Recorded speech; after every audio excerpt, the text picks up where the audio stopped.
Ya, vamos a ver un poco sobre la glucólisis aeróbica. Estas fases de la glucólisis aeróbica se dividen en dos.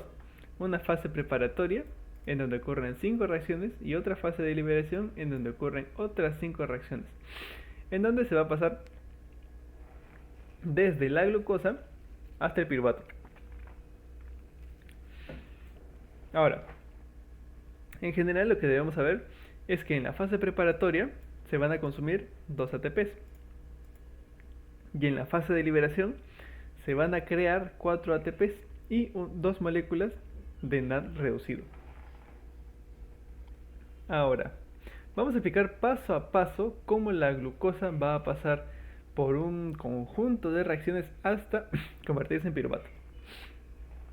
Primero es la fosforilación de la glucosa. ¿Qué ocurre acá? La glucosa se va a fosforilar, es decir, que se le va a añadir un grupo fosfato en su carbono 6. Y es por esto que se llama glucosa 6-fosfato. Pero ¿qué enzimas median esta reacción? Lo median las enzimas hexoquinasa y la glucoquinasa, las cuales tienen diferencias marcadas y que son importantes. Empezando, aquí está la enzima. Aquí está la enzima o la hexoquinasa o la glucoquinasa. Y la glucosa, que es esta, va a actuar como un sustrato. Ahora, ¿por qué se fosforila la glucosa? La glucosa se fosforila para que esta no se salga de la célula. ¿Por qué? Porque cuando es glucosa no es tan negativa. Cuando es glucosa 6-fosfato sí tiene una carga negativa por el fósforo. Y esto va a hacer que sea más difícil y que se salga de la célula. Y si se sale de la célula la glucosa ya no puede ser utilizada. Y es por esto que se fosforila. Porque recordemos que la glucólisis se realiza en el citosol. Es decir, que está ahí nomás, no está en ningún lugar específico, está ahí flotando por la célula. Ahora, diferencias entre la hexoquinasa y la glucoquinasa. Primero que nada, la hexoquinasa posee una amplia especificidad de sustrato. ¿Qué quiere decir? Esta tiene un km bajo. Si tiene un km bajo, quiere decir que tiene una alta afinidad por el sustrato. Entonces, si tiene una alta especificidad por el sustrato, al tener un bajo km, esto quiere decir que va a necesitar una muy baja concentración de glucosa en sangre para poder captar glucosa. En cambio, la glucoquinasa tiene un km alto. ¿Qué quiere decir que tenga un km alto? Que tiene una baja afinidad por la glucosa. Si tiene un km alto, quiere decir que se requieren grandes cantidades de concentraciones de glucosa en la sangre para poder captar glucosa. Esta es una diferencia. Otra diferencia es que la hexoquinasa puede fosforilar glucosa u otros azúcares, como por ejemplo la fructosa o la galactosa. En cambio, la glucoquinasa solo fosforila la glucosa. Dos diferencias. Otra diferencia es que la hexoquinasa se está presente en todos los tejidos excepto en el hígado, y la glucoquinasa solo está presente en el hígado. Último es su función. Cuando actúa la hexoquinasa y cuando actúa la glucoquinasa. La hexoquinasa, perdón, primero con la glucoquinasa. La glucoquinasa va a actuar cuando hay altas concentraciones de glucosa en sangre. ¿Por qué? Porque tiene un km alto. ¿Qué quiere decir esto? Que esto va a actuar cuando nosotros hayamos comido. Cuando hayamos comido y al metabolizar ese alimento, nuestra glucosa sanguínea aumente. Es decir, que la glucoquinasa se use cuando hayamos comido. En cambio, la hexoquinasa se usa cuando no hay altas concentraciones de glucosa en sangre, porque como tiene un bajo km puede captarla aunque hayan poquitas concentraciones. Entonces, esta se encarga de que no le falte glucosa a ningún tejido, no importa lo baja que sea la glucosa en nuestra sangre, ya sea porque tengamos un ayuno o alguna desnutrición. Entonces, estas son las diferencias que debemos recordar entre la hexoquinasa y la glucoquinasa. Ahora, otra diferencia, y la última, es que la hexoquinasa, al fosforilar la glucosa 6-fosfato, este producto puede inhibir a la enzima. ¿Qué quiere decir? Que si la glucosa es fosforilada por la hexoquinasa, la glucosa 6-fosfato puede inhibir a la enzima. En cambio, cuando es fosforilada por la glucoquinasa no puede ser inhibida por este producto. Entonces, esta es una diferencia. Hexoquinasa puede ser inhibida por la glucosa 6-fosfato y la glucoquinasa no puede ser inhibida por la glucosa 6-fosfato. Todo esto fue para el primer paso, que son 10. Aquí tenemos la fosforilación de la hexoquinasa, en donde esta actúa con la glucosa para formar la glucosa 6-fosfato. Ahora, aquí estamos viendo también la concentración de la glucosa. Cuando hay, aquí vemos que el Km de la hexoquinasa está aquí nomás. Quiere decir que la concentración de glucosa para que la hexoquinasa capte glucosa es mínima. En cambio, el Km de la glucoquinasa es mayor. Quiere decir que necesitamos una mayor cantidad de glucosa para que la glucoquinasa capte glucosa. Bueno, en términos del primer examen, esta requiere bajas concentraciones de glucosa para llegar a la mitad de la velocidad máxima y la glucoquinasa requiere mayores concentraciones de glucosa por mol para llegar a la mitad de la velocidad máxima. Ya, ahora vamos al segundo paso, la conversión de glucosa 6-fosfato en fructosa 6-fosfato. Necesitamos hacer una conversión en la estructura molecular de la glucosa para pasarla a fructosa. Entonces, ¿qué hacemos? Fácil, usamos lo que se llama la fosfohexosa quinasa. ¿Para qué? Para pasar de glucosa 6-fosfato a fructosa 6-fosfato. Nada difícil.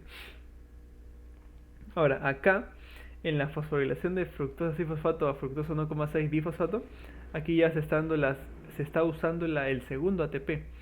¿Quién va a actuar aquí? La fosfofructoquinasa. La fosfofructoquinasa 1 va a añadirle un fósforo al carbono 1 de la fructosa. Otra cosa que debemos saber es que esta reacción es dependiente de magnesio. Ahora, esta fosfofructoquinasa es esencial en la regulación de la glucólisis. ¿Por qué? Porque va a haber factores que van a aumentar toda su actividad y otros factores que van a disminuir su actividad. ¿Cuáles son los factores que aumentan su actividad?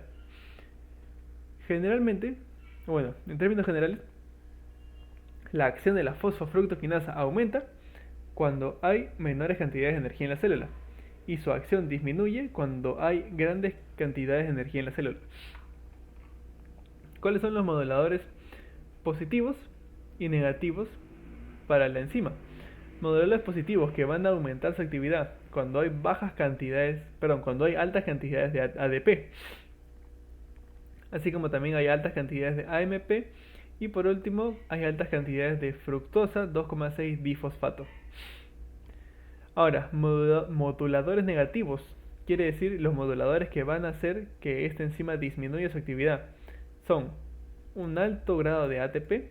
¿Por qué? Porque ATP es energía y si hay mucha energía, la enzima va a dejar de trabajar. Y por último el citrato. ¿Qué es el citrato? Es una molécula que participa en el ciclo de Krebs, que crea energía. Así como también los niveles de pH. Los niveles de pH, por aquí está.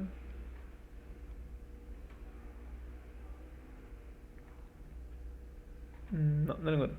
Pero los niveles de pH también afectan como modulador negativo para la fosfofructoquinasa. Porque cuando hay una menor cantidad de pH, o sea, hay una mayor cantidad de hidrogeniones, esto también va a actuar como un modulador negativo de la fosfofructoquinasa. Ahora, el cuarto paso, se rompe la fructosa 1,6-difosfato para convertirse en dihidroxiacetilfosfato y gliceraldehído 3-fosfato.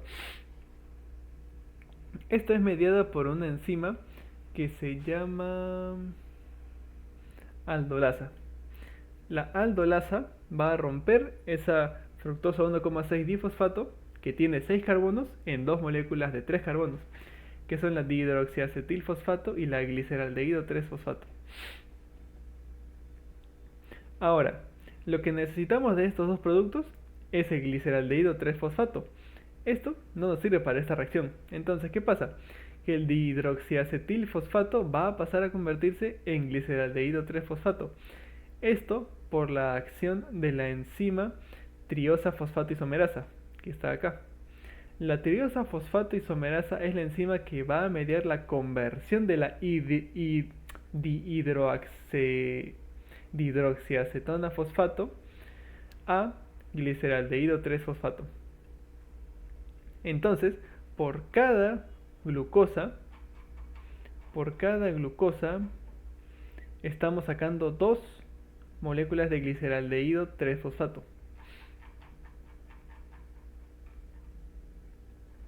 Ya, aquí terminamos la fase de preparación, en donde hemos gastado 2 ATP.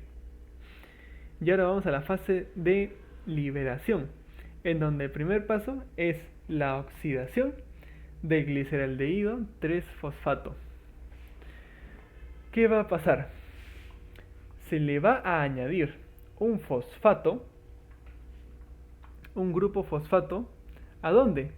Al aldehído. Se le va a añadir un grupo fosfato al grupo aldehído del gliceraldehído. Entonces,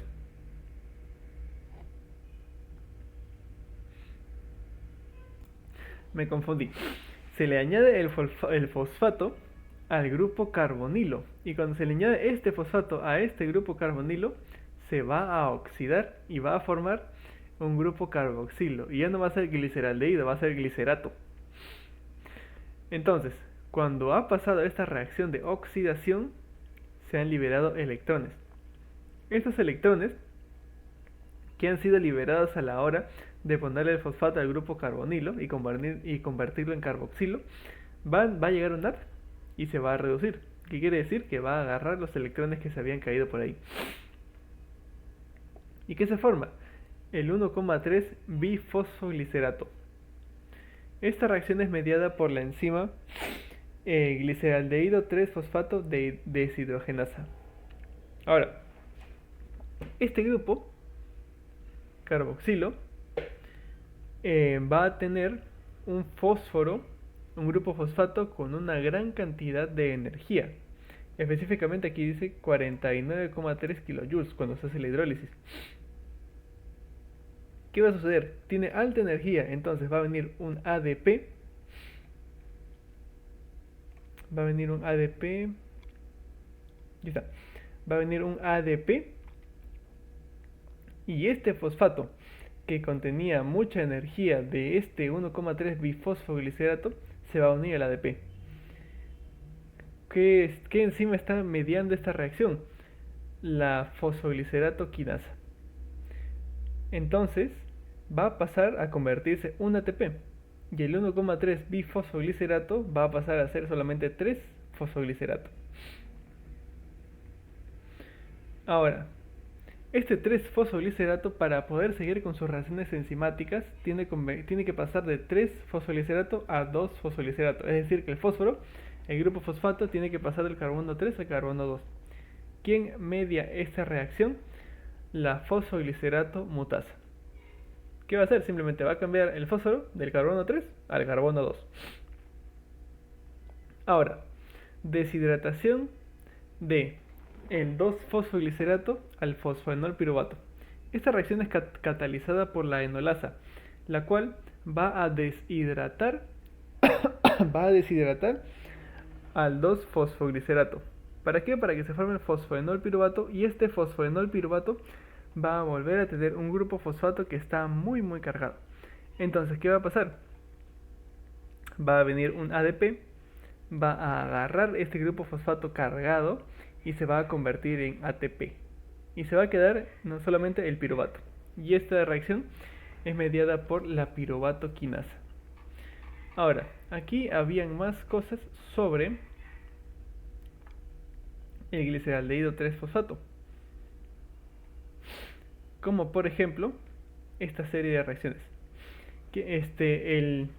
La enzima que realiza la reacción para convertirse de gliceraldehído 3-fosfato a 1,3 bifosfoglicerato es la gliceraldehído 3-fosfato deshidrogenasa. Esta enzima es un tetrámero, quiere decir que tiene 4 subunidades. Cada subunidad tiene un NAD y contiene una cisteína. La cisteína, hay una cisteína, bueno, en general todas las cisteínas tienen su grupo SH. Pueden formar puentes de disulfuro, eso lo vimos en el primer examen. Hay una cisteína que se encuentra en el sitio activo de la enzima, o sea, del gliceraldehído 3-fosfato deshidrogenasa. Y este contiene un grupo SH. Este grupo SH puede llegar a venir un yodo acetato, que está acá, puede llegar a venir un yodo acetato y unirse a este grupo SH que está en el sitio activo de la enzima, inactivándola. Por otro lado, también hay otra molécula que se llama el arsénico, que como se puede ver, aquí no está, creo. Bueno, la cosa, así es el arsénico. El arsénico puede llegar a venir y como es bien parecido al fósforo que se le iba a añadir normalmente a este gliceraldehído 1,3 fosfato, como este arsénico es bien parecido al fósforo, puede ocupar su lugar. Y si ocupa su lugar en la reacción, ya no puede seguir ocurriendo la glucólisis. ¿Por qué? Porque no es el sustrato que debería estar ahí. Es otra molécula. Entonces el arsénico puede actuar como un competidor del fósforo para unirse al gliceraldehído 3-fosfato. Y creo que eso más o menos ya sería todo por las reacciones de la glucólisis.